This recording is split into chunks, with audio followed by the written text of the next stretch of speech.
Ladies and gentlemen, we are back with more Persona 5. Yay! And before we fight the boss, we need to do some day-to-day living.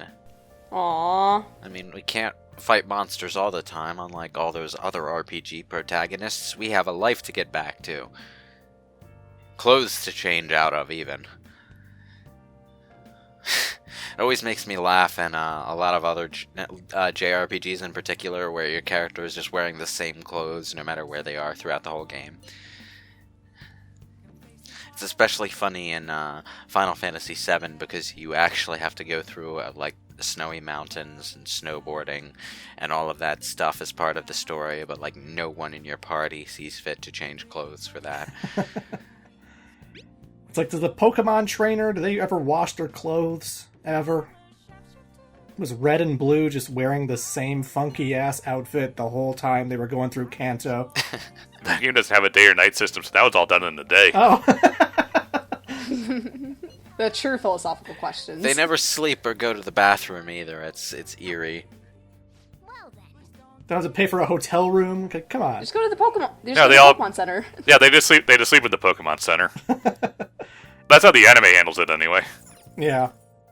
I mean, whenever you think of these parties of adventurers journeying across the land to fight a great evil, you never think about what they have to do in the bushes when nature calls. It's kind of like no one really wants to include that part of outdoor living as part of their adventure fantasy, even though it's kind of unavoidable.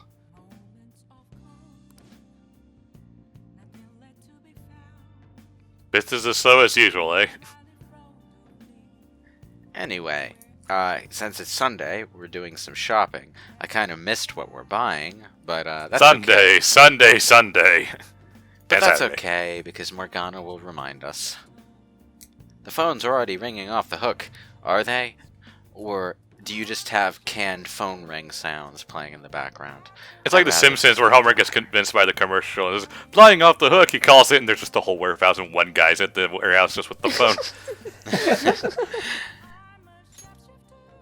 They're always selling out, and yet we can always buy it whenever we try. Do you have any left? Got a few.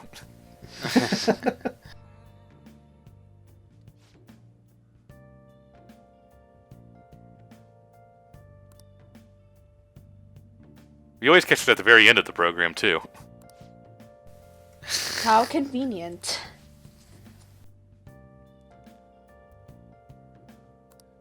Pay for the Amazon Prime. Anyway, yeah, that was just a bunch of adhesive bandages. They're not very good healing items, but at that price you might as well grab them. You can pile on a bunch of them whenever your party needs a bit of healing and you don't want to spend SP. Although how that works, I'll never know. It's just like putting bandages on top of bandages.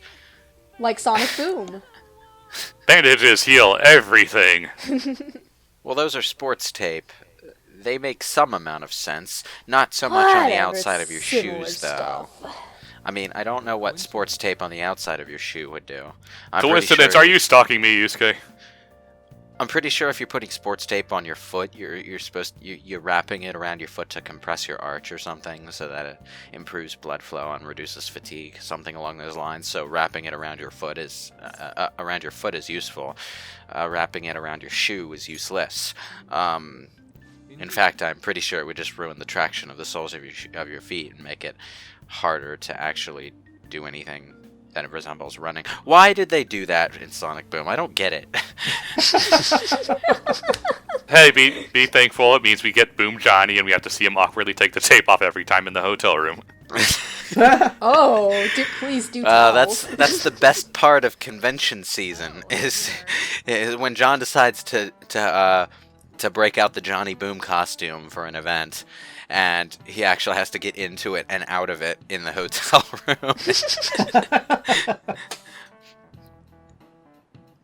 Anyway, this is actually something I didn't know about before this game, so never let it be said that you can never learn anything in Persona 5's classrooms.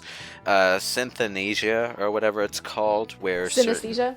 Synesthesia, yeah. Yeah, where certain people sort of perceive things as colors rather than whatever it is they actually are. Well, it's why you have like cool colors and things like that. Yeah. Well, I know that much, but this sounds a lot more involved than that. I mean, sort of. It's one of those things where we all kind of have it, just some have way more extensiveness of it than others.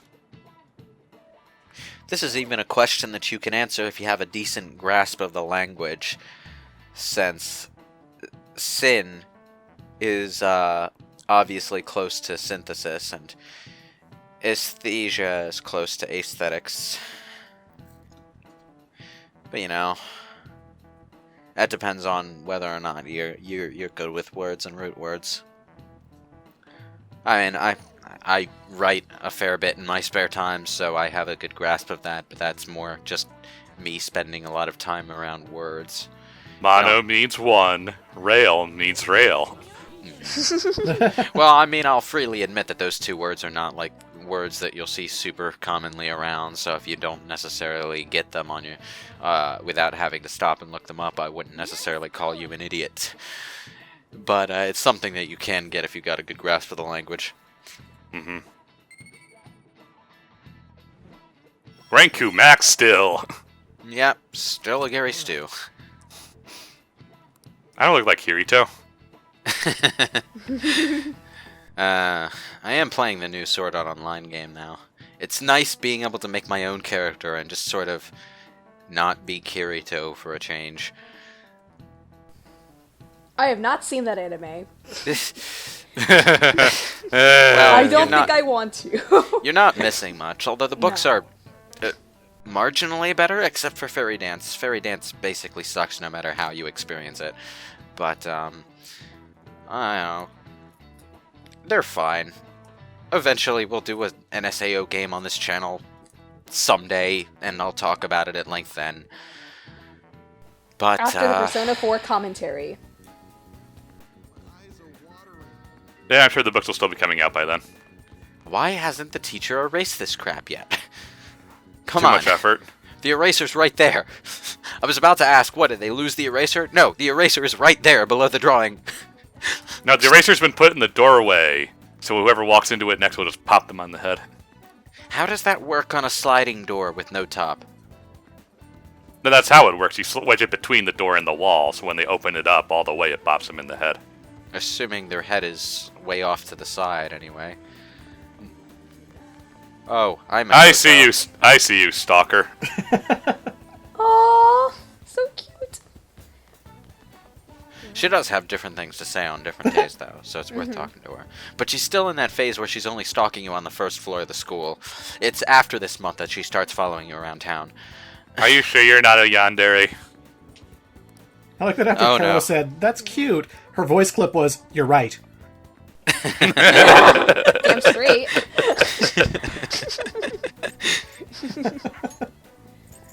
Anyway, she's not a yandere. We've got one of those down the hall, though. It's creepy. Woo! The yandere that you run into stalking that one boy in the hallway, though, is actually not there for no reason. There's a side quest in Mementos involving that girl later on in the game. So you get a nice little story lead into it if you pay attention to those NPCs and talk to them every now and then. I don't think Clement knows what a yandere is. I don't watch anime.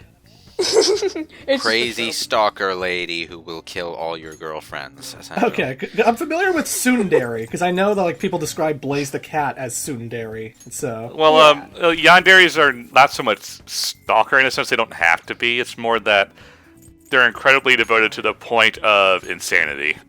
Yeah. Whether or not their love reciprocates it or not. Yeah. so is Harley Quinn a yandere? I mean, kind of. technically, but Harley Quinn, no. Harley Quinn is more, I like these technicallys. No, she's not. No, yandere's sort of just become that way out of nowhere. Harley Quinn is an abuse victim, and there's all kinds of stuff that goes into her. But, Yeah. That's why I said kind of. yeah. Well, that and she's not an anime girl. It's a very anime trope. With some, just like you have those one or two lines of dialogue that people repeat whenever they're making a tsundere joke. There's a couple of those kinds of things for the yandere too. Although they usually involve knives and a lot of blood. You're going to love me! Nice boat. The only time that I've really liked that trope, though, is in certain visual novels where the game will remember what your last route through the game was, and if you happen to romance a specific character, and then on your New Game Plus you romance someone else, they'll get murder killed by the character you romanced last time. There was one game that Holy stuck shit. you in this real, like, meta loop where you couldn't restart the game unless you did something specific. I forget what it was called. I don't think it has an English translation yet, so I couldn't have told you any of the names of the characters or anything either. But yeah. And this is why you should watch anime, kids. Visual novels can get pretty fun when they're done well. I mean, there are a Yeah. lot of really vanilla ones out there, but... I've had weird experiences with visual novel games. Oh, how so? The Vita had a free one once. It was called Amnesia Memories. And right off the bat, it makes you choose like 4 different cards. There's like the club card, the spade club, or the spade card. Like, they're all just like card icons, you know? And I chose like the yellow one, and I got involved in a storyline where, actually kind of similar to a yandere, I suppose, there was a very protective guy who really wanted to make sure that I was safe. And this is a girl visual novel. Like, you're going after 4 hunky boys. But it was free on PlayStation Plus, so I downloaded it for free, okay? Sure. Sure. Amnesia Memories. But, this guy was, like, overprotective and, like, really wanted to keep me safe, and no other guy is good enough for me. And it gets to the point where, like, he's, like, really creepy, and he puts you in a cage in his room. Yeah, that's a yandere. He fucking puts you in a cage in his room, and, like, says, like, you'll be safe here, no one will ever hurt you. And, like, the incorrect, like, path with this particular route is to, like, call the cops and run away and, like, try and, like, do everything you can to get away from him, which I was doing in the game, because it seemed so fucked up. And, the end of that route was he kept me tied up in a cage forever, where he caressed me and possibly fucked me, and it was just, like, bad end, what the hell? Very so weird. no more anime for you. If you're Gotta playing say, Amnesia Memories for the PS Vita, do not choose the yellow pathway. Stay away from the yellow pathway. Yellow is the color of caution, you know? Anyway, yeah, we've lived a day of everyday life, and now it's time to deal with the calling card. As usual, you need to spend a day deciding to send the calling card before you can actually send the card and fight the boss on the next day. Which, you know, makes sense logistically, I suppose, but, I really wish I could use the afternoon slot for something. Seriously, if you re-release this game, Atlas, let us use the afternoon slot on the day we decide to send the calling card. Thanks. Of course, I am going to spend the night making more lockpicks, because I think I used the last one of those on that treasure chest at the end of the dungeon there.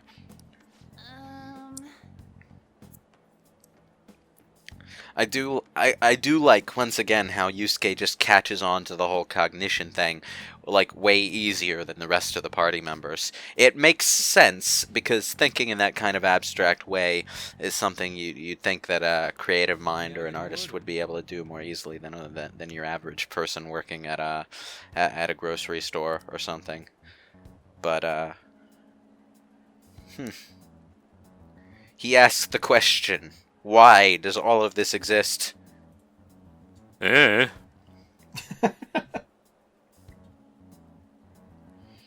Oh, I like how the reaction of the others is like, well, we try not to think about it. Even Morgana doesn't actually know. And, you know, when this question is brought up by the game, you think it's probably something that has existed since forever, because the Persona games have always had this kind of thing going on. But the metaverse specifically actually hasn't existed for very long. You see some bushy-eyebrowed guy with a weirdly long nose told us about it, and we just kind of roll with it. One thing I find interesting is that Persona 4 deliberately left the TV world open. Like, it exists after the game, it continues to exist, and the characters still have their Persona powers. So they could presumably go in there and use their Personas whenever they want. And that's why Persona 4 Arena could happen, because the TV world was still there, and they could still make a sequel. What happens when everyone then cuts the cord and there's no TV to be had? Well, in any case, at the end of this game, the metaverse is actually shut down, which I found interesting. Like, they deliberately wrote themselves out of making a direct sequel to Persona 5, unless there's another supernatural phenomenon to take its place. So is Yu Narukami's powers dependent on the cable lobby? No. No. As long as they keep showing One Piece on TV, will he still be able to summon Personas? Probably.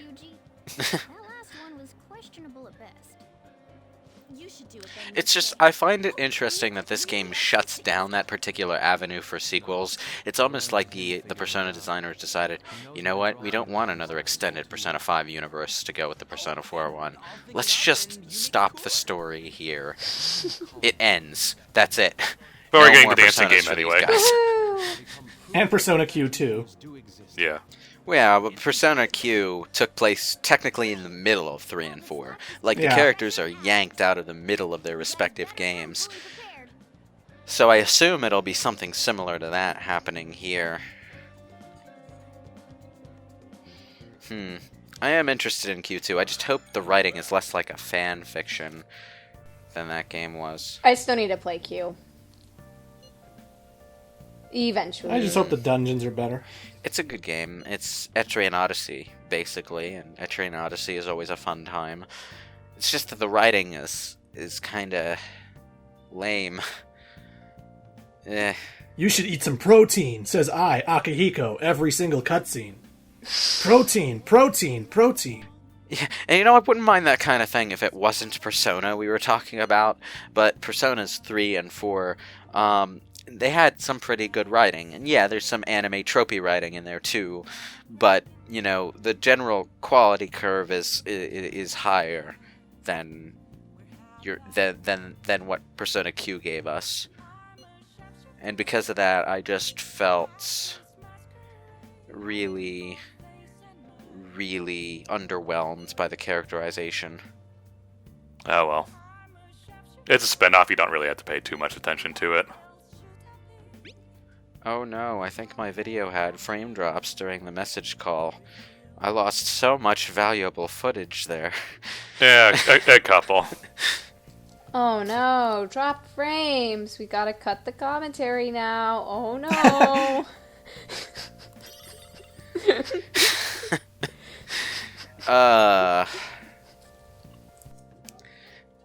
Yeah, unfortunately my computer and Elgato are still not entirely trustworthy, but you know what? I'm just going to pretend I didn't notice that so that we can continue the show. Yes, don't cut the commentary, please. But first, how about a word from our sponsors, Dr. Salt Neo? No?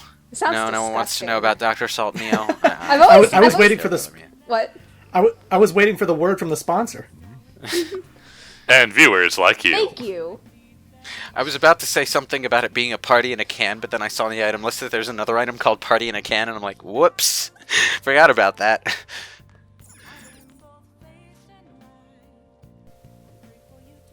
Party in a can. I wonder what that'd be like.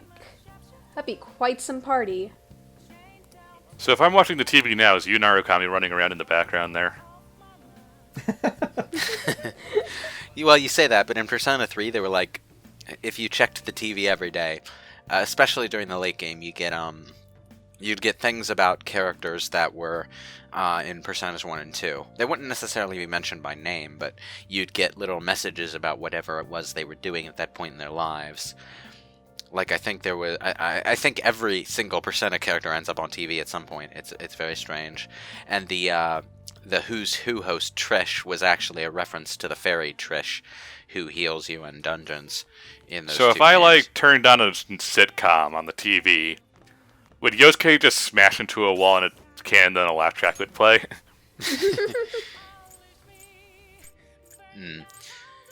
Although you do get to see you do get to see at least a few television things in this game that are related to Persona 4 characters.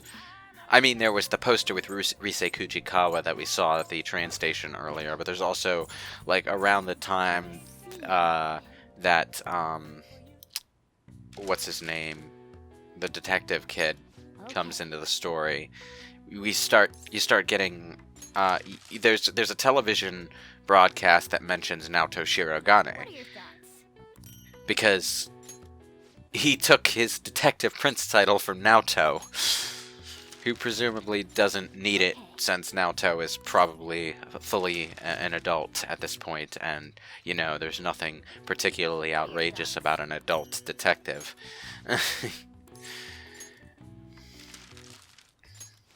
Keep making them. At least there are no references to Detective Cross Naoto, or whatever that light novel was called. Ugh. I did notice one of the TVs you watch in Persona 5 did reference the Killer of 4, without specifically mentioning that he was the Killer of 4. They did it in a vague way where, like, you know who they're talking about. And you know, if you played 4, that person's still alive, you know? Okay. Huh. I'll have to find a screenshot if you haven't seen it, but What are your they do Huh. reference the Killer of 4. I must have missed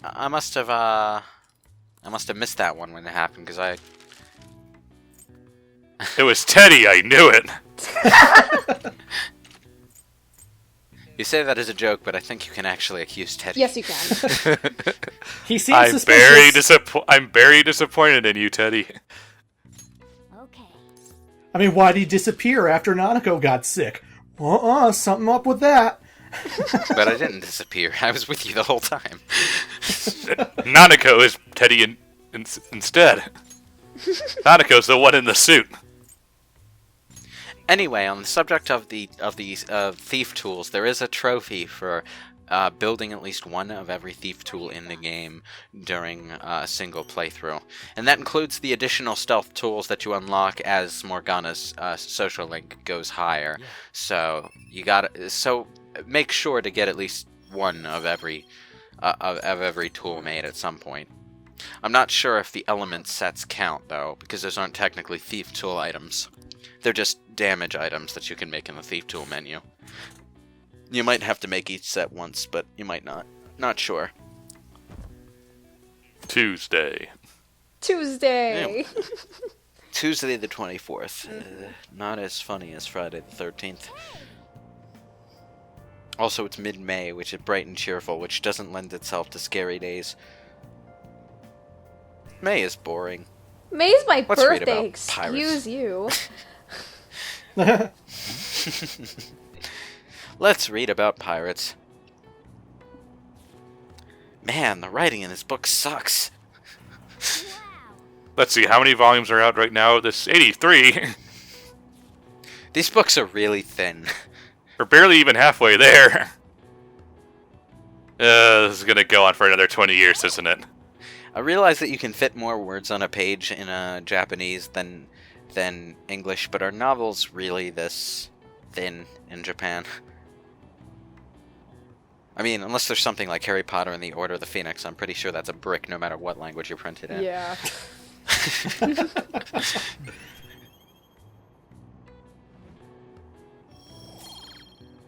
I'm still awesome. All right.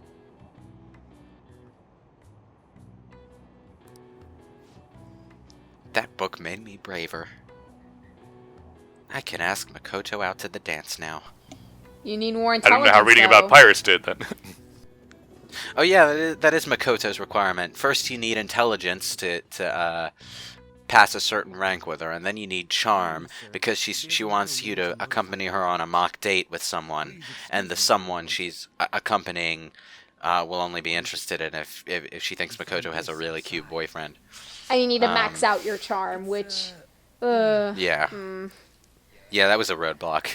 Yeah, it took a while. At least it makes more sense and makes me feel a little less resentful than in Persona 3, where Yukari just will not social link with you unless you're rank 5 charm, and I'm like, come on, we're on the same team, we fight monsters together. Let me get at least a rank 2. Come on. Well, Fuka was always better, so it's okay. It's irritating for Yukari, though, because she has the Lover's Arcana, and the Lover's Arcana is not exactly uncommon when you're fusing personas, so not having that social link is a pain in the ass. This is why Chie is best girl. She doesn't care about any of that. Excuse me. You want to diss Naoto that way? Well, it's like Persona 3 really made you work if you wanted to have your character social link with the girls on your team. The boys, he just didn't care, like, at all. He wouldn't bother. But like all 3 of your female party members need a maxed out social rank. You need, like, intelligence for academics for Mitsuru, charm for Yukari, and courage for names are getting mixed up. Fuka, that's the one. Yeah, I knew it was an F. You need courage for her because she's that bad at cooking. That's literally why you need courage maxed out, because she's that bad at cooking. I'm just imagining a scenario where, like, she cooks him something and then he goes, no! And he runs out of the room. Oh. I can't do it. That's what courage amounts to in Persona 3, by the way. The courage to put really disgusting things in your mouth. What about the courage to hurt others? That doesn't need courage. Anyone can hurt people. Oh, that's quite dark. It's perfect for Persona. Anyway, away we go. Something I've always been wondering, that little flash scene where the shadow version of the bad guy appears briefly and says something. Is that something that the party members can see? I hope so. Yes. Yeah, well, still love this music. Yeah, it gets even better when the lyrics kick in halfway through the game. Of course, you don't get to hear it very much until Futaba's dungeon, because it's Futaba's dungeon where you actually have to start fighting your way through enemies to get to the boss. Here you can just quick travel to the end of the dungeon and immediately go after the treasure. Even still, before Persona 5 actually came out, there was that one Japanese trailer they released with a whole bunch of cutscenes. Some point in 2016 or 15, I can't remember. And it was this song for the trailer, and I was rewatching that trailer over and over and over and over again, and this song just sort of got burned into my brain before I ever actually played the game. Yeah. The marketing for this game was really effective, actually. Like, we didn't see much of the game until pretty close to release, but the style of the game really caught everybody's eyes. It's, in hindsight, it really is surprising how well this game did in the West. Like, they hit a real sweet spot with this game. It's magical. And I know part of it is that Persona 4 got so much attention beforehand, but it's been years since Persona 4, so... Also, Persona 4 came out at a time when JRPGs were kind of common. Yeah. The PS2 era was full of JRPGs. Even the GameCube, which was lacking in a lot of genres, had quite a few of them. Not only is this game, like, leagues better looking than 3 and 4, like, it's stylish as hell, even for modern games that you'll play nowadays, you know? Yeah. So, like, it already looked great that people wanted to try it out just for that, but, like, word of mouth from Persona fans, because 3 and 4 were so good, it's like, alright, time to jump in. Yeah, I guess this was the game where a lot of the people who had heard about Persona 4 and might have been interested in trying it got into the series because there was a new entry, and it's like, hey, the series has been on my radar, I might as well start with this one. It's a good game to start out with. It covers a lot of the weaknesses of forest design. Can't believe that guard was so stupid. How did they get Morgana down from there? How did they get him up there in the first place? This makes no sense. It's a video Like, I don't- game. It's not supposed to make sense. Just This let is- it happen. This isn't the game part of the game. I'm supposed to understand how this happens. Just trust How did they Morgana. reach the hook? How did they reach the hook to tie him there? How did they get him off the hook? Come on. It would be funny if Morgana was stuck up there through the whole boss fight. These are dire questions that need to be answered. Now. Well, you know, Persona is usually pretty down to earth in terms of story, so I do like to have answers to those kind of questions. Hiya! Yeah. It's a good thing that the treasure was something light, like a painting, and not like an anvil or something. That would have been awkward. We didn't take weight into account when we thought up this plan, did we?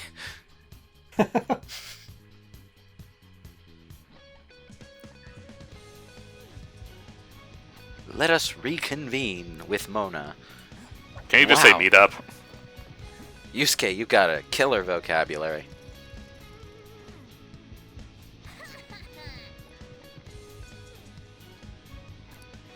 Why is the why is the sheet covering the treasure raining glitter dust? It's artsy. Because it's the deep treasure of the heart. Well, as we're about to find out, it's actually not, but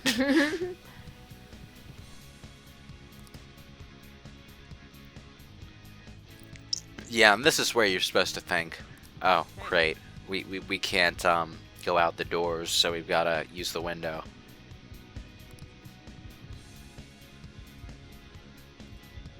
Good thing there's an unsecured window right nearby.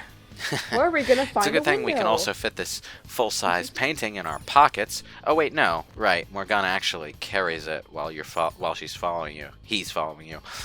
Window, where's it go? Outside, Ryuji. That name always makes me get the pronoun wrong. Yeah. Not to mention the voice actress, you know.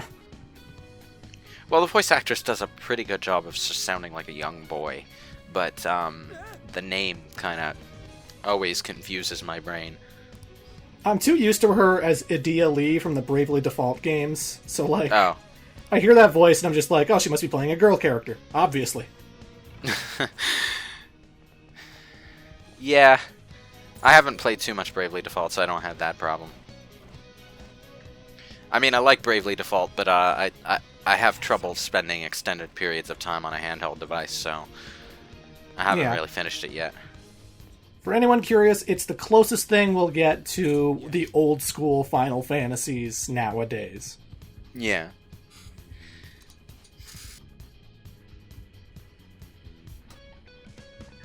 Well, I mean, I guess Project Octopath is kind of like one. Yeah. Yeah, same people, so. Well, there's also World of Final Fantasy. I mean, that's a good game. It's just really weird. It's cute. Yeah. Like, it's weird enough that I wonder why they thought it was a good idea. I mean, obviously it has its merits, but, like, what was the concept behind that? What was the thought process that went into making that game? I don't know, it's the thought process going into a lot of weird games. Thought process was, I want to see Chibi Cloud, Chibi Squall, Chibi Lightning, all doing their thing, you know. Then make a dancing music video of them dancing. Isn't that the point of that Brave Exvius game, or whatever it is on mobiles? What game? The Brave Exvius, I don't know if that's how you're supposed to pronounce it, or if there was a Roman numeral in there. It's a mobile game, where everyone's a sprite. You get sprite versions of every character from the modern games, which is actually pretty neat, but... Gold member, it's you again. then there's, like, Final Fantasy Mobius, which is obviously supposed to be a pun on mobile, except they released it on Steam, so it's not just mobile anymore, so the title's just kind of there. Yeah, good old Square Enix releasing all their mobile versions on Steam, even though everyone hates those versions. Chrono Trigger. Well, it wasn't so much a mobile version as a game made specifically for mobile. I haven't played it, so I couldn't tell you if it's any good. Enough talking, more stabbing him in the face. So this is where we find out that Yusuke's mother was in poor health when Madarame was looking after her. Oh, she was sick. She was sick with the deadly disease known as plot. Did she have her hair on like that ponytail to the side thing, like all dead mothers do in anime? Well, we've seen her in the painting, and apparently, as Carolina pointed out, yes, she did. The dead mother haircut. The dead mother haircut, yes. No. So Seriously, if you become a mother in Japan, never put your hair in that way. You will die. you know what? Just cut all your hair off. You'll save your life by doing it. I mean, it doesn't look particularly feminine, but you know, you'll live longer, and that's the important thing. But you see, here's the thing. The painting Sayori was painted by her because she knew she wasn't going to live for very long. So she wanted to paint this picture of herself and her child. So what wound up happening was that Yusuke's mother had a seizure in front of Madarame. And he thought, hey, if I just let her die, I can have her painting. Because he knew that it could be a real hit if he touched it up to appeal a bit more to the masses. So he let Yusuke's mother die, and took the painting for himself. He took Yusuke under his care, not really expecting anything to come of it, but he realized that Yusuke had a talent for art, and that gave him the idea to adopt other talented young artists and use their ideas. So all of this sprung out of his jealous desire to use the Sayori for himself. So this was the inciting incident that we're finding out about right now. He hadn't actually done anything bad, I don't think, until he did this. And then once he did this, it snowballed into a career based on ruining lives and plagiarizing the work of other artists. And the entire logic behind him doing this is, it's easier to steal ideas from children who can't fight back. So it fits into the whole shitty adults thing that the Phantom Thieves are dealing with as well. Their words, not mine. Did that include my mother as well? My parents are dead. Just so happened to have a seizure in front of me. That's when a thought crossed my mind. If I don't call for help and leave her be, I could obtain her painting. And this was an impulse decision on Madarame's part, apparently. Like, he didn't premeditate this shit. It was just the first thing that occurred to him when she happened to have a seizure and he was the only one around. So, I guess that means Madarame was a pretty nasty person on the inside all along. Because most people would panic and their first thought would be get help. And they wouldn't have time for anything more conniving than that until they'd had a chance to settle down and think. And by then they'd probably already gotten help, so, you know, most people wouldn't even be put to that test. But hey, Madarame's instincts went straight to the shitty thing to do. That's kind of impressive, dude. You know, I'm almost impressed by how awful you are as a person.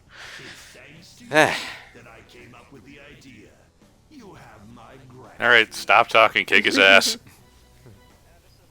Now, this is an important moment for Yusuke because he was still holding on to, you know, some gratitude toward Madarame for what he had done. But now that he knows the truth, he knows he has no reason to feel anything positive to this guy at all.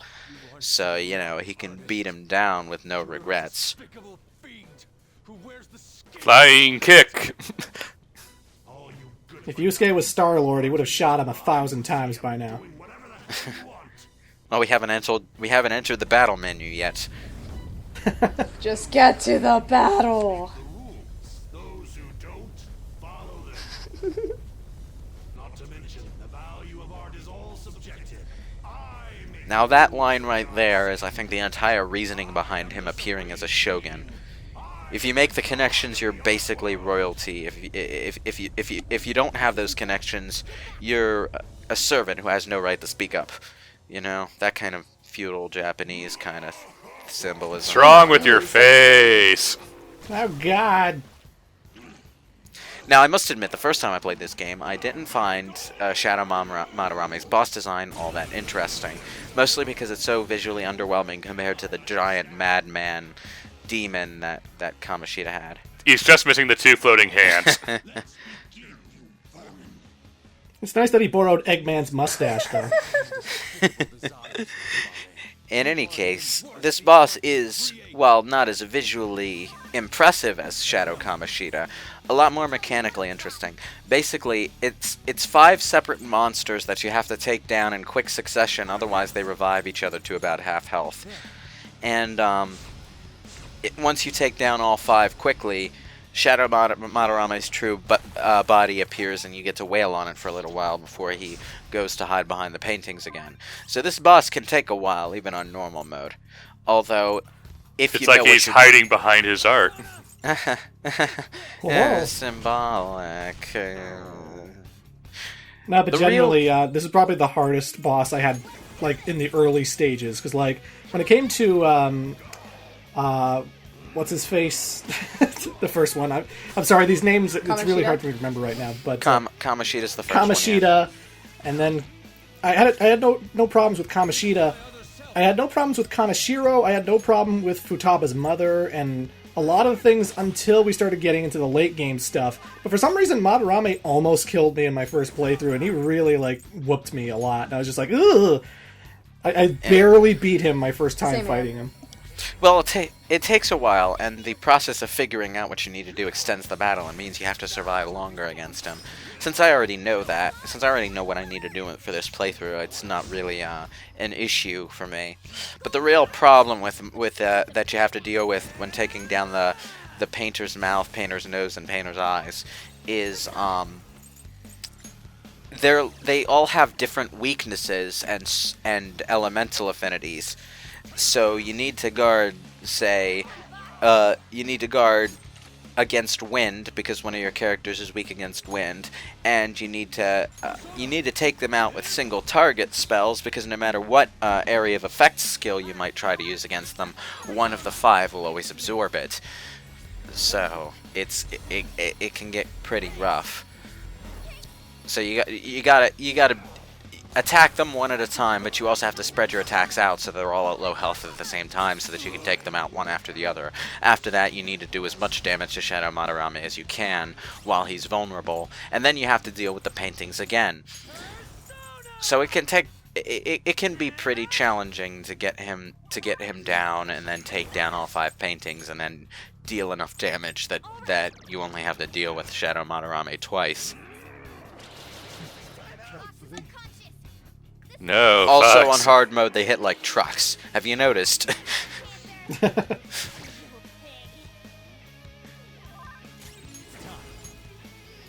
Anyway, this is only as easy as it is for me because I have all these endgame and DLC personas. And keep in mind, even my DLC personas are actually more powerful than they'd be if I had just pulled them out of the Velvet Room for the first time this playthrough. Because I leveled them up quite a lot, especially the Izanagi's. Because I really like Izanagi as a persona, so I wound up using it a lot during my first playthrough. And Orpheus as well, I leveled up quite a lot. So they have more skills that they wouldn't necessarily have at this point in the game if I were just using them normally. And of course, since I have those skills, I can cast Maraku Kaja on my entire party and get my defense boosted for everyone at once, which is a hell of an SP investment at this point in the game, and would not be remotely possible if I didn't have a bunch of Master Coffees in my inventory. Not for a battle that goes on this long, anyway. Cadenza is another thing, but the problem with Cadenza is that it doesn't extend its buff every time you cast it the way Masuku Kaja would. So, if you're using it and everyone's already got a buff to their agility, you're literally only getting the healing effect. I mean, healing effect is still useful, but... Yeah. Although it's very strange, though, because you do get a buff extension if you use Masuku Kaja after Cadenza.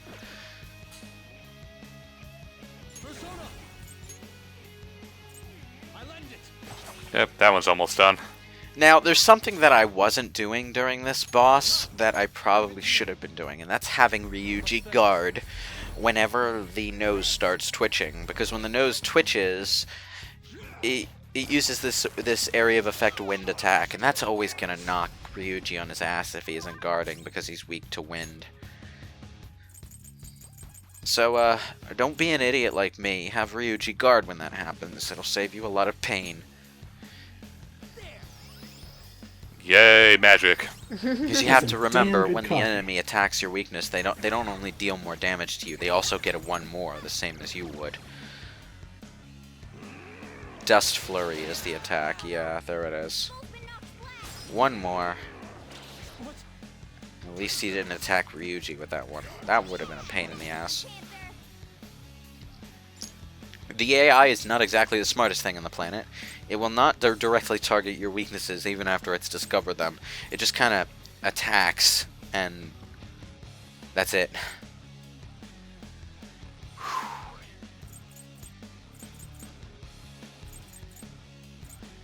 What was I looking for here? Probably healing item. Just a second, Madarame. I'm looking through my bag. Looking for party My in a bag of can. holding. I think Party in a Can is something that can only be used in a save room, though. I'm not sure. This one. Energy drink. I like how he just calmly goes, "This one." That was the perfect punchline to me spending so long in the item menu. Like, urgency? Are we in a rush? Doesn't feel like it. It's almost like time is frozen. Seriously, if you put sunglasses above the mustache, it would straight up be the lava powerhouse boss from Sonic Spinball. It would be. Yes. Jeez. You're right. Speaking of the mouth, though, one of the things you'll notice I'm doing is using On's Tarunda, like basically every round on the mouth. The thing is that the left eye always casts Tower Kaja on the mouth, and if you debuff it immediately, the left eye will always be using Tower Kaja on the mouth, and that essentially takes one part of the boss out of the fight. So I like to have On cover the mouth so that I only have to deal with attacks from 3 enemies per turn. Yeah, but that also means it takes one of your guys. It takes Panther from doing anything. Yeah, but I don't necessarily need her, because I'm smarter than the boss and know how to target things properly. Nah. Although apparently I don't know how to use the guard function, because I'm still not doing that. God damn it, pass me.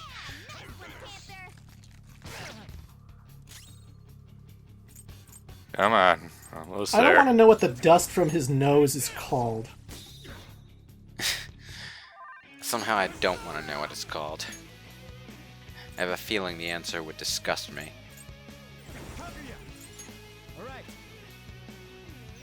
Healing.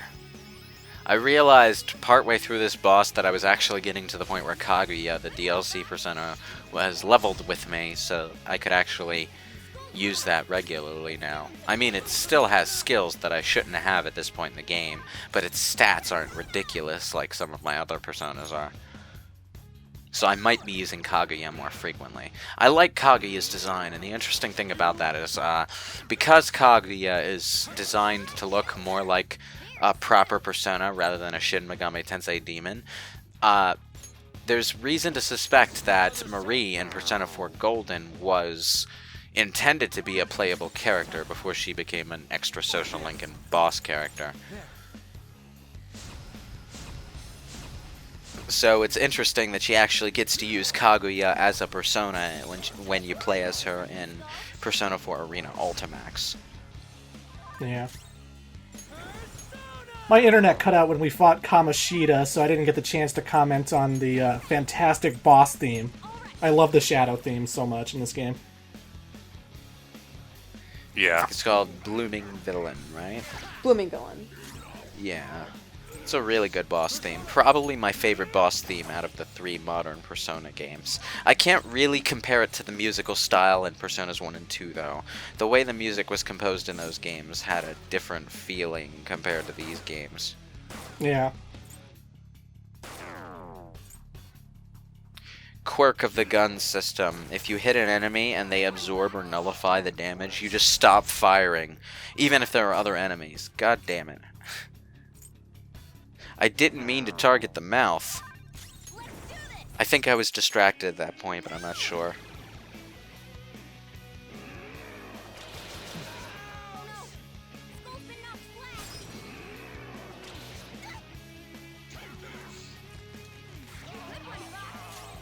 These bites aren't accurate, are they? Nah, things are never accurate when you actually need them to be. It doesn't take half this long to get their health down in normal mode. Keep firing, assholes. Not in my eye, you dick!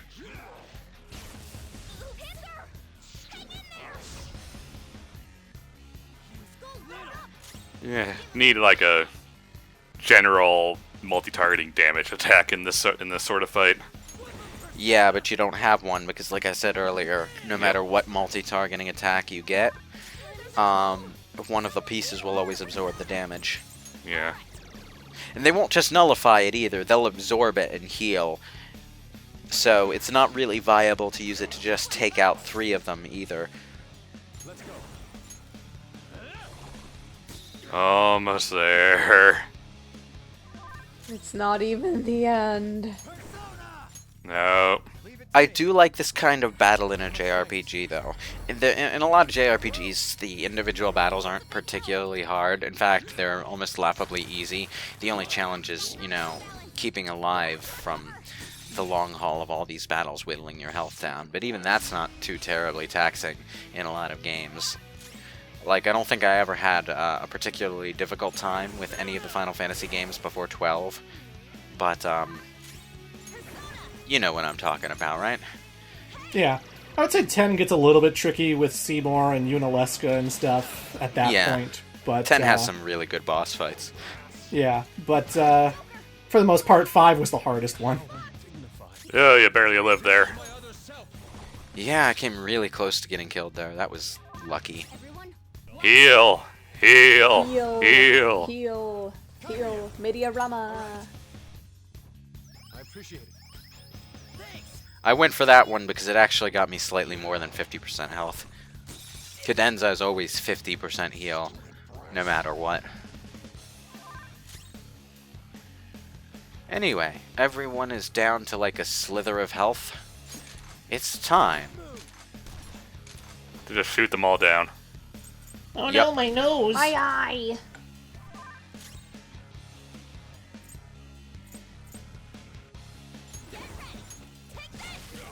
Mouth My is down. teeth.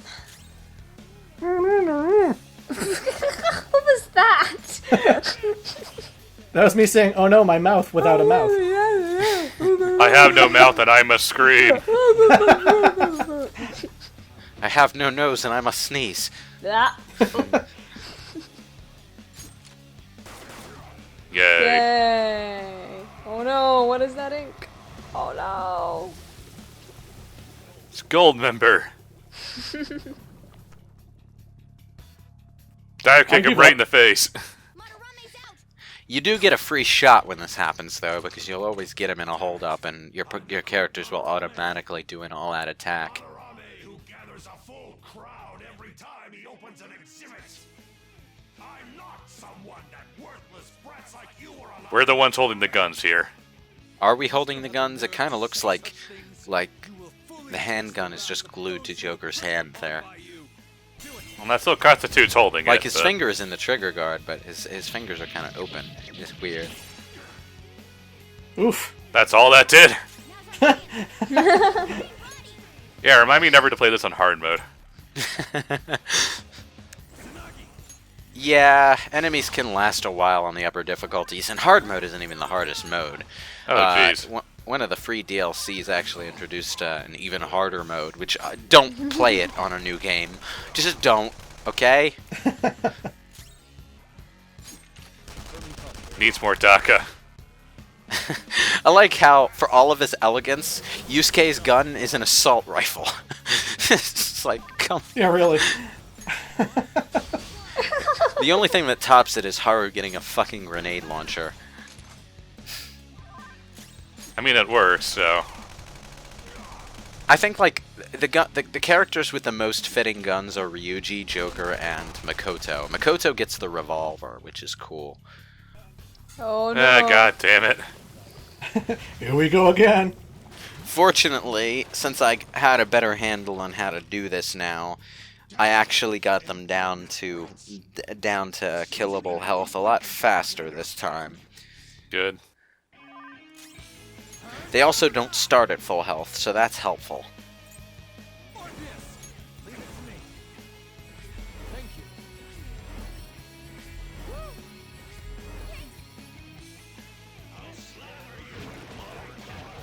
Now, this is a nasty attack that it only starts using during the second phase, where it'll paint your character black and make them weak to everything. At that point, just to have them guard, it's not worth having them do anything. Also, just to add insult to injury, they debuff your defense too. So, Usually, you're an unlockable character. that being said, having them guard does not protect them completely. Since there are multiple enemies at launching multiple attacks, there is a possibility that they will attack you, break your guard, and then hit you with something you're weak against. Quick, we need to run off the stage 100 times to unlock Ryuji. I don't like the look of this. Fortunately, I have a defense buff skill that can at least undo the defense debuff. Yeah, that's what I was talking about.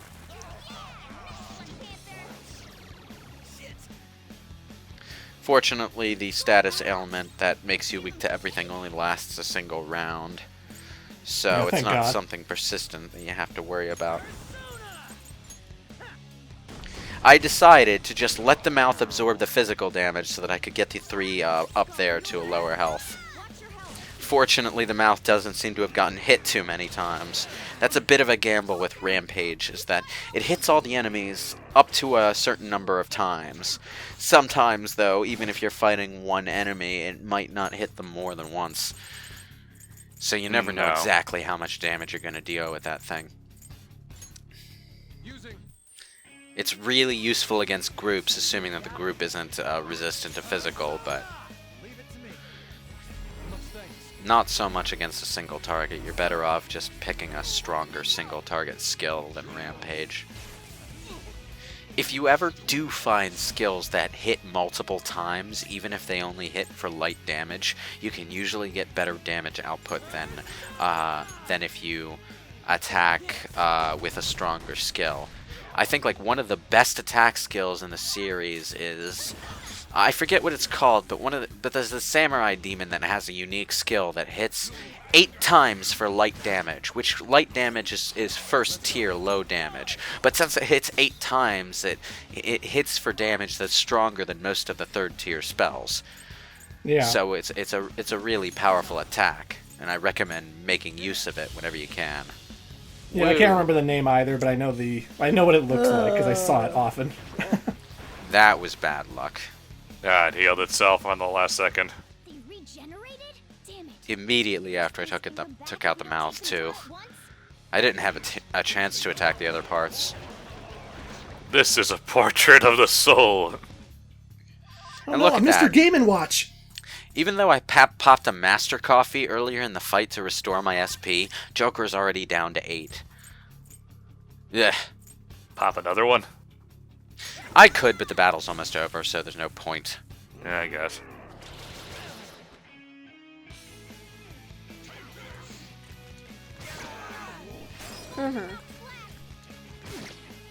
Skull does that. He does that a lot. Uh, I don't know their weakness. Guess we gotta I didn't mean to do that, but there is a button called the assist button, R1, which cycles through the enemies, targets something with a weakness, and I think automatically uses the weakness on it. But since there's no weaknesses to use, the assist button does nothing except make Morgana complain.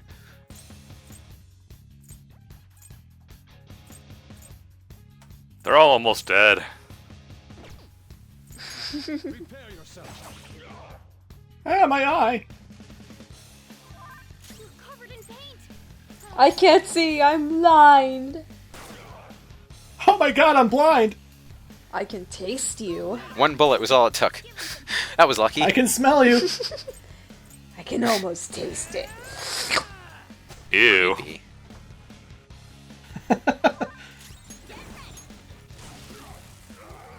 God damn it. Not again. That's all she wrote. I'd kick him in the face. I didn't mean it. Please forgive me! Do I look like Mega Man, motherfucker? Sort of. I mean, you have a gun right in my face. Think we'll be daunted So by you're the saying I look like bad box art Mega Man? Them's fighting words where I come from. There's no way that this is there. Take it as a compliment. Have you seen bad box art Mega Man in the Street Fighter vs. Tekken game? He's this fat motherfucker with a beer belly. Again, that would have been funny if it weren't for all the Mega Man shit going on at the time. Yeah. It also would have been funny if I didn't have some serious issues with Street Fighter vs. Tekken as a corporate move. Half the roster being locked out of the Well, I mean, console release. there's obviously all that too, but On the other hand, Cole McGrath is in there, which is pretty cool. for some reason. Hey, he makes more sense than bad box art Mega Man. Everyone, watch your health. Kind of. I mean, it's already a crossover. Come on. Yeah, a crossover between Street Fighter and Tekken. And But, you he's know. down. We did it! Yay! Yay!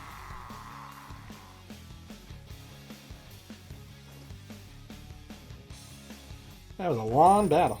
$120. Yay! Where's the kaboom? There was supposed to be an earth-shattering kaboom. It's always satisfying when everybody levels up. power courses through me. I need to hit the gym, though. My HP is starting to look a bit insignificant compared to the damage output that these bosses are putting out. Woo! Level 19. Rank you up. Also, Goemon gets a skill. So now he can lay the smackdown even more effectively than before.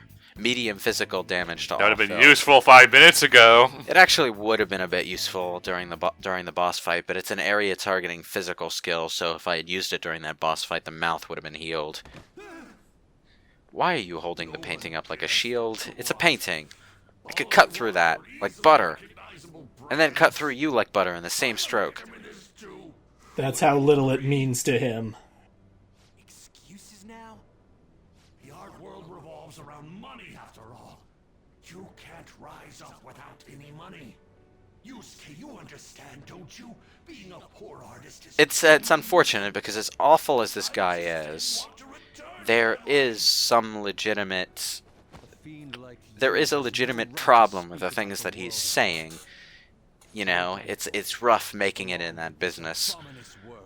So, I mean, you do need more than just love of art.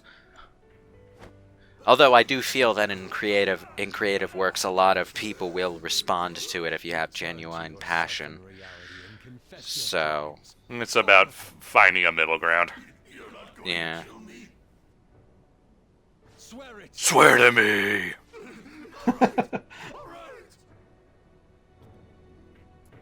Where are the other paintings? The one with the black mask. And this is where we start hearing about a mysterious figure in a black mask who has apparently been wandering the metaverse, in addition to us. A black mask? Is there anything Batman can't do? Talking about? With enough prep time. There was another intruder in this palace? There's no time. Hurry! Are Yeah, you going to Cat Bus. drive through the doors?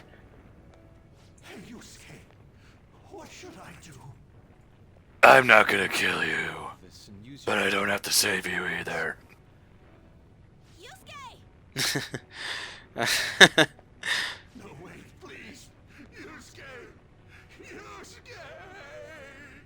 It's a running theme with these shadows is that they always wind up pretty pathetic once their facade of self-righteous proclamations of what they're doing and it gets broken away and they're backed into a corner. They always wind up dissolving into a puddle of whining, which is kind of the opposite of what happens in Persona 4, where you're helping characters, master their shadows. Like, after you beat them, they learn something about themselves, and everything is so clear and triumphant. Then you beat these shadows, and it's like, you find out exactly what it is they lost control of that snowballed into whatever distorted desires their shadows represent. Guess the mission was a success. And it's always something so mundane and normal. So it's interesting to think about how those ordinary things can turn into such Sayuri. crimes. You're not gonna get all teary-eyed and say stuff like, Mom, are ya? Ryuji, You think this painting was the not source cool, of man. distorted desire? You should know Yusuke's too weird to do something like that. I mean, Ryuji, there's a place for being genre savvy and witty about it. This is not it. After all. Ironic as it may be, this one here is her true self-portrait now. Yeah, it is kind of funny how this ends up. How the treasure from Madarame's palace is technically just a recreation of the original Sayori painting, but it's more authentic than the authentic piece now that Madarame's graffitied all over it. This is a good question to ask, by the way. Was Sayuri your mom's name? Turns out no, it's not. Say your mom's name. It's just a random-ass name that Madarame stuck on the painting to make it sound more mysterious. Just like the fog. Well, it would have been obvious that he I think my favorite part, though, is that this painting ends up hanging in the LeBlanc diner. Like, just out in the open where anyone can see it. Obviously, no one realizes that it's the real Sayuri because no one else knows the truth of the painting. But it's just there, and people think it's vaguely familiar. Also, I like this random little side plot this cutscene has about Ryuji just drinking a soda. It's just this thing he's doing. Like he's not all that engaged with the emotional shit that's going on 2 feet to his left. He's just drinking a soda, walks off to get another one. I also want to give courage to the people that are suffering from selfish I don't know, that kind of stuff just lends a little bit of human charm to the characters when it happens, you know? What good does that do? You mean the courage to stand up for themselves, correct? Will acquiring that make them happy? And that's a legitimate question that Yusuke asks. Yusuke is good at asking legitimate questions. Right. There's no knowing He's like, this goal that you say you have, is it really worth it? The only answer anyone can come up with is, maybe? Might be. Well, we can't know unless we do it. I also suffered because of an adult selfish act. Moreover, if we investigate these palaces... Anyway, now we have a teammate who can draw decent calling cards for us. Praise the sun. You only think about art, huh? You're impressive. Well, I won't take part in any inelegant plans, all right? No worries. I've got us Only fights for justice. Plus, we have a rule that says we always have to decide on a target unanimously. How about it, Joker? We can give our calling cards a lot more oomph if we have Yusuke on our team. Yeah, a lot more oomph. Like, You have too many something more than -2. I will try and live up to those expectations. I'm kind of trying to create the Phantom Thieves as a harem, so you gotta go, Yusuke. I forgot that was one of the options. We've got too many dudes. But there's no way to check anymore. The palace is gone. Actually, yeah, the party is a bit bottom-loaded toward the male half of the character cast in the first part of the game, because I think like all the girls join in the second half. You get like Makoto, Futaba, Haru, and then after Haru you get the detective kid, but he's only a temporary party member, so And we got all the guys now. yeah. It's just strange because it was a bit more evenly balanced and for how they joined you. Although the fact that your character can say, we've got too many dudes, is kind of amusing, because there was something related to that in Persona 3, where Junpei was super psyched to find out that there was a girl Persona user that they might be recruiting. And Yukari was, like, really eye-rolly about this, although you had the option to say something to her that would sort of lighten her mood about it a little. Like, you could just point out that Junpei was just happy, and Yukari's just like, okay, I kind of get it. It'll help broaden our battle strategies as well. Besides, having an eye for beauty is a must for Phantom Thieves. We're lucky to have Yusuke. An artist is a talent. I don't read much about Phantom Thieves, I'll admit. I haven't actually read much of the Arsène Lupin stuff that I have on my Kindle either. I mean, I've got like several metric tons of unread shit on my Kindle thanks to all the free stuff that I've downloaded. So I don't think I'll ever read through all of it in my lifetime. And that's not all. When it comes to the metaverse, I'm the only one who can transform. Maybe you were a car in real life. I'm special. Maybe you were a car in real life. Who could I actually be? Maybe you're that car from that Stephen King novel. But if that's the case, you're definitely a girl because it was named Christine. What if it's that buggy that's the Scooby-Doo knockoff? Herbie? No, not Herbie. That's the Herbie the Love Bug. That's a Volkswagen Beetle. I'm talking about like No, the it's a Scooby-Doo different knockoff. That's like the talking car. Oh fuck! What is it called? No. Is it Doom Buggy or I think something? I know what that was. I think I know what I show don't you're know. talking about, but I And, don't and, know. and it always like stutters, but instead of stuttering, it's always sputtering like a car when it talks. Yeah. I mean, there were like roughly 16 Hanna-Barbera cartoons showing on Cartoon Network during my childhood during the same block of hours. Yeah. So, like, what was it? Josie and the Pussycats. There was another one. There was another one. They had And then there was the car Jabberjaw. one. Jabberjaw was another one, yeah. And they all had the same art style and the same damn formula, too. Well, it's Hanna-Barbera in the 1970s, so everything... Well, it was all reruns, so it wasn't the 1970s. I'm not that old. I mean, I'm hitting the big 3-0 this year, but I'm not old enough to have been watching TV in the 70s. Well, I did notice, like, the Flintstones and the Jetsons and Scooby-Doo and stuff were mostly always on TV around the 90s, early 2000s. Well, that was kind of before Cartoon Network and Always on late night. such really started investing heavily in their own product as much. Yeah. So they used them for a lot. They used them for a lot of dead periods at the time. Yeah. Yeah. Yeah. Like, Yes. nowadays, I can't I even watch find it the all the time. Flintstones or the Jetsons on at all. Or so- Looney Tunes or anything.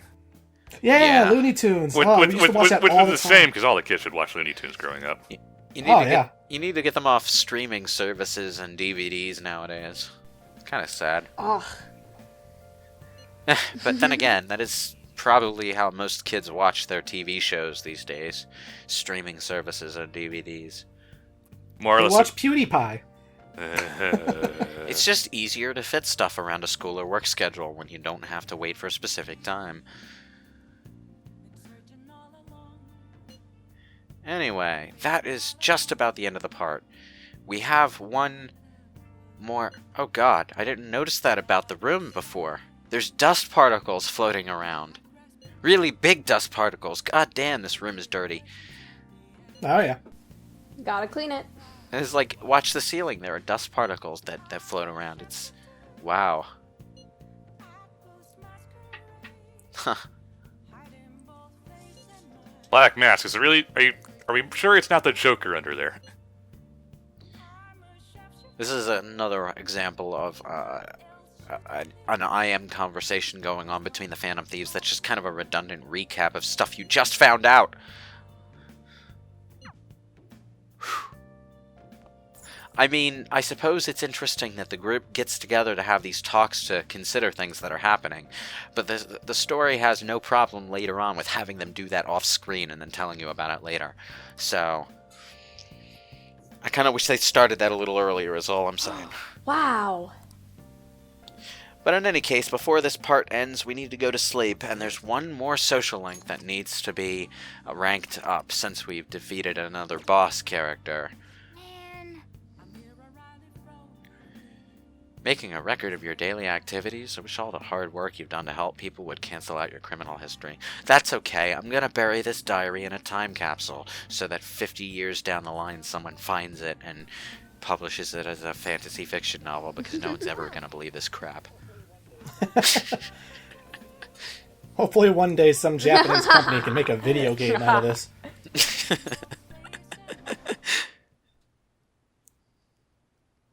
Anyway, yeah, now that we've defeated Shadow Madarame, we get another session of talky talk with Igor, who's a lot chattier in this game than he has in previous games, if you haven't noticed.